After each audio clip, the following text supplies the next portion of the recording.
Hello, everyone. We warmly welcome you all to our special program brought to you by Indian Achievers Forum. I'm your host, Vatika Singh. Indian Achievers Award is an honor that celebrates the people who went extraordinary to effectuate their aspirations and ideas. In this series, we emphasize not only on the struggles and achievements of the people, but also on the social contributions they made to their native land, India. Before introducing you all to our one such achiever, let's take a look at the small AB.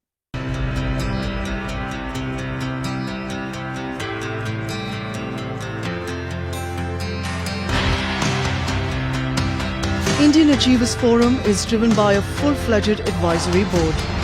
The board consists of experienced personalities who have excelled in their respective careers. Together, the forum organizes conferences, events, workshops, exhibitions, trade shows and B2B initiatives in India as well as abroad. Where there is passion, there is achievement. And where there is achievement, there is Indian Achievers Forum.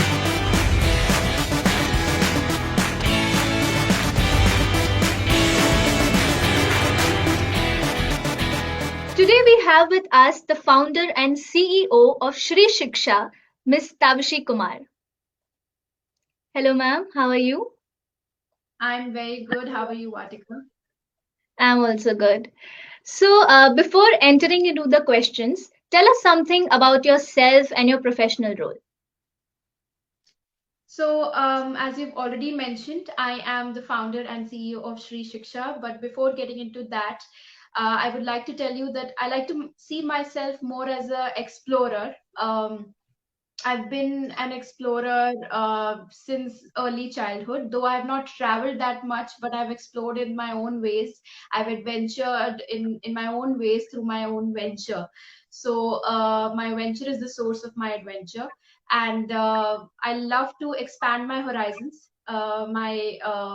you know, but through exploring. And that's what I do. That's what I love to do. And that was the very reason why I actually started working professionally at an early age.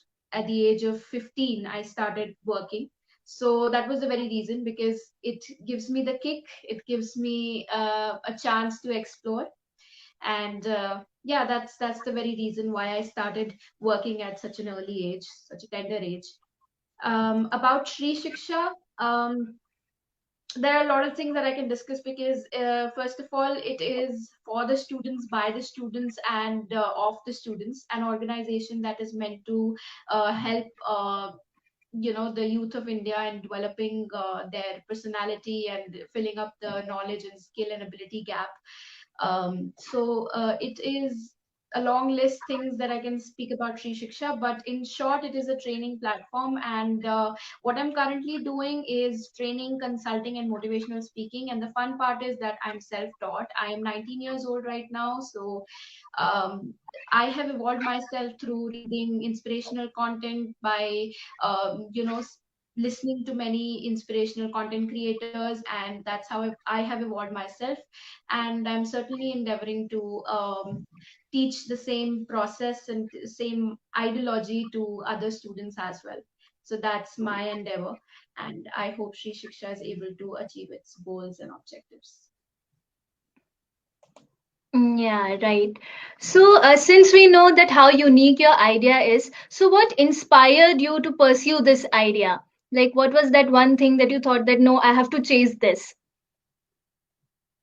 Okay, this is a tricky question. I have always been a little, uncomfortable with the education system. I speak in due regard to all the educational authorities in India, and I know the hard work that they put in bringing a light of valuable education to a country so diverse in its population, that it's so difficult sometimes to actually, you know, uh, impart valuable education to every city, and every city to every person. But still, they are putting so much effort. But I've always been a little uncomfortable because I thought maybe I'm not able to express myself through this particular system. I'm not able to expand my horizon, as I mentioned earlier. So I thought that, the experiential value is somewhere lacking. So I wanted to add value through my, actions, and that was always my mindset. So slowly and gradually, so I made my mind that I will be working to improve the education system. And once, just thought, this clicked in my mind that I should be, starting with it by asking students, connecting with students, and asking them to share their experiences. So that's what I did. And I created communities, and that's how Shri Shiksha started. And through my network, very organically, I marketed this idea. And the objective was to share experiences and then learn from those experiences. So that's how it began, and that was the whole idea. And slowly and gradually, it turned into a business. But it was basically a simple idea of interacting with students. That was the idea, and that's how it started. All right, so one can sense that it wouldn't have been easy for you initially because, as you said, that you're only 19 right now. So, what were the challenging predicaments that you had to go through initially during the commencement of Shri Shiksha? Well, the basic challenge that I faced was, create making the social commitments and business objectives inclined to each other, because here these two can seem to be conflicting. Because at one place I'm saying that it is a social responsibility objective of through Sri Shiksha that I'm trying to accomplish, and at one side I'm saying it's a business. So it becomes a little tricky there. People do have questions for me, like, how are you able to pull off this project where once you are saying you're working for the education system, is it an NGO, is it a business? So that was the biggest challenge, and that stays the biggest challenge even today. But I have, come out with ways how my business objectives and my social responsibility commitments can be inclined to, with each other, and can go hand in hand. And I've been able to do that through, as we say, adding value through every activity that we did. It's like, for example, if I'm running a community of students, I'm not just sharing my experiences, I'm adding value through my activities. So if there is some problem that they're facing, so I will give them the professional help that they need to overcome that obstacle. And that's how we actually fulfill our business objectives through Shri Shiksha. So this is the biggest challenge that we face.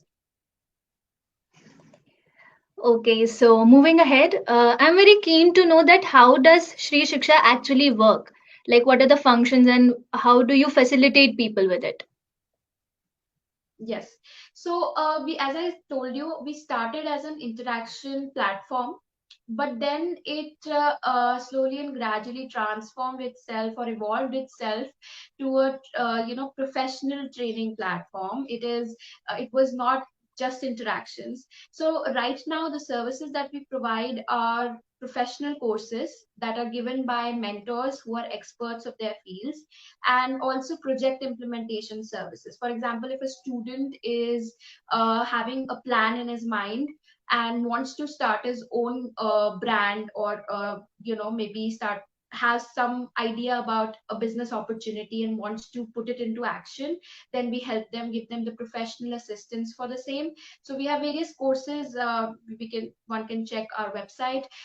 So courses regarding digital leadership, because right now the situation demands for it. So it's about digital entrepreneurship, creating your own opportunities. And currently we are running a self-employment program as well.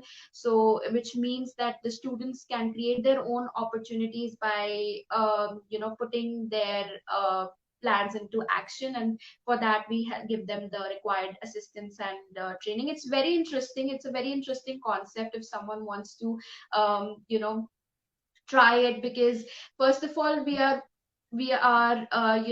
going with the trend, because digital leadership is what's needed right now. And second of all is we are actually helping them complete their tasks. That is actually helping them in creating results. They create, brand, and sell their own digital products through our help and assistance. And we make sure that the assistance that we are providing is completely professional and is given by experts. So that's the best thing about our services, and one can go and see what all we give on our website. But it's basically training and project implementation services that we provide. That's highly impressive and commendable at the same moment. All right, so moving ahead, you must be knowing about the Atmanirbhar Bharat Abhiyan prevailing in the country at the moment. So, what are your views on it, and how much do you conquer with the campaign? So, very honestly, even before I knew about this policy, I thought of self-reliance as a concept that became a motive of every endeavor of Sri Shiksha. So it became the motive of our work. It became the objective of our work. So self-reliance was something that we were actually planning to introduce as the vision and the mission of Sri Shiksha. And later I got to know about the policy also. It's not that I didn't know about it, but I did not really go through all of the details.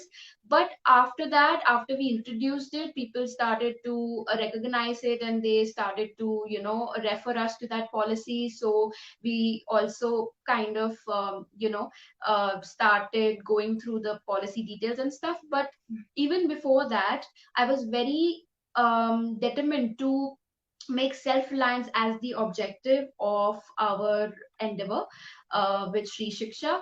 And more so, I want to add to this that self-reliance as a concept is not related to the financial self-reliance for us.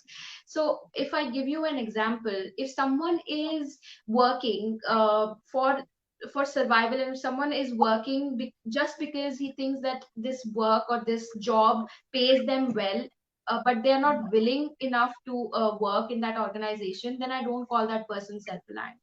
So for me, self-reliance is a concept that helps you to negate all the compulsions that one can have in their professional journey. Compulsions of uh, uh, you know raising funds, or having certain funding issues, or whatever the issues or compulsions can be in one's professional life.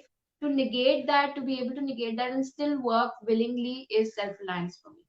So self-reliance is a concept that helps you not being influenced by any compulsion that you must have. If someone is working willingly without even expecting any incentive, that person is actually self-reliant. And we are looking forward to create a self-reliant India by our assistance and training services that we are giving to the youth currently. And that is the concept.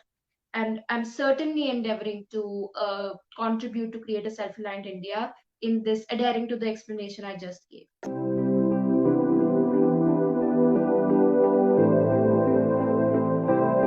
So, Tavishi, first of all, many congratulations on winning the Indian Achievers Award. So, I really want to know that what was your feeling when you were first informed that you have been awarded with the Indian Achievers Award, and who all were the constant supporters in this journey of yours? So it was delightful feeling. It was really I felt honored, and I got to know through mail, obviously. And we had a little celebration, and it was really nice. I shared it with my parents. And about support, obviously, my parents have been a huge support in not just financial ways or what. Though I do not really believe in putting a lot of investment before we have a constructive plan. So I've not actually started with a huge investment. I believe in bootstrapping. That's what I've done. But still, they have given me the fund support. But more than that, what's important is their support in terms of the in the emotional context, and also just being with me when it's not going well, and being with me when I'm very happy and excited, and you know, just full of myself to make me calm at that time and make me stay consistent throughout my journey. Their role has been very, very commendable. And also, my family, I have an extended family, so I would like to thank them, and my friends. I don't have much friends though, but whoever I have in my life is very, very valuable to me. So thank you. And they were the constant supporters. That is so great. All right, so since we know a lot about your professional role now, I'd like to ask about your social contributions and your CSR initiatives. Okay. So as I said, Shri Shiksha is very, very much about improving the education system. Improving does not mean that it's already that it needs that it's not very good and it needs some improvement. What I'm trying to say, it is very good and we can add value in it, and that's what we are endeavoring to do. And through our initiatives we have already proved that our work is more inclined towards the social responsibility factors, and we have interacted with so many students online, and more than 2000 students we have interacted, consulted and trained. We have held free workshops for them. We have done, you know, free contests for them. We have given them rewards and encouraged them to move towards the direction of self reliance. And that is how we have proved that we have contributed and contributed to the society and the youth in general. And also obviously because all what we do is to improve or add value in the present education system, automatically helps us always remain focused towards this objective of social responsibility. So we always have this in mind, and it goes hand in hand with our business objectives. That is really great. All right, so before concluding this session, you know that IIF is followed not only by established organizations but also the young minds, although you're young yourself, but also the young minds who aspire to be like our achievers someday. So, what is that one message you would like to give them? If you are aspiring to be an entrepreneur, then please try to become an explorer first, and try to withstand all the ups and downs in the journey that we uh, you know call entrepreneurship. If you are willing, and if you are actually truly willing to do the work that you are in, and whatever project you are in, then you will not consider the ups and downs as success or failure any time in your life. You will always take them as they are, and you will be always consistently happy and excited about whatever you do. If you're truly willing to put efforts, it's not always going to be about incentives, it's not always going to be about what you get, it is about what you give, or more so it is about what you do. And if you do that what's needed in the society, then I think you are on the right track, and that's what entrepreneurship is all about. So do have fun with it, become an explorer, because that's what we are here for. Spiritual souls having a human experience is exploration, and exploration in itself, and that's what we should be endeavoring to do. And I hope that this journey becomes really exciting and happy for you if you are aspiring to be an entrepreneur in future. And even if you are not aspiring to be a full-time entrepreneur, and if you're willing to be a job holder, even then entrepreneurial abilities and entrepreneurial mindset should be with you, and you should consider it important and become an explorer, become willing and enjoy yourself. Okay, Tavishi, it was lovely talking to you, and thank you for joining with us today. And we hope that you continue to inspire people of all ages forever. And we also wish you all the very best for your future ventures, also. Thank you.